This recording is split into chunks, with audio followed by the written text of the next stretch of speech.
4 na kung saan sa ngayon ay patuloy pa rin ang pag-ihip ng easterly sa silangan ng Luzon at Visayas habang ang habagat ay nananatili pa rin dyan po sa kanluran ng ating bansa.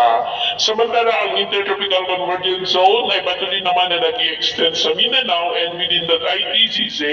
ay nakakabuo na nga po ng mga kaulapan at may namumuo na rin na shallow LPA,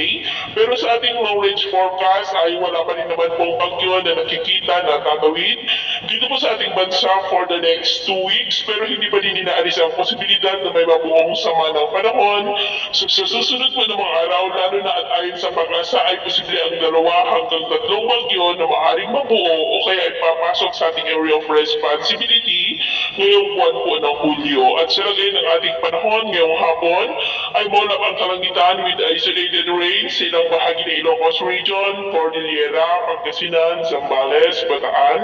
Cavite, Batangas, Mindoro, Northern Palawan, Camarines Sur, Antique, Sipalay, ilang bahagi ng Bohol, Leyte, Samar Provinces, Silu Archipelago, Zamboanga Peninsula,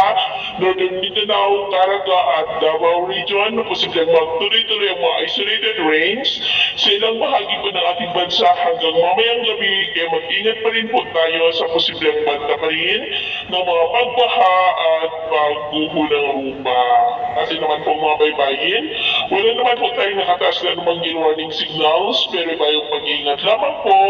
kung papalaot tayo para mas makaiwas sa mga sakuna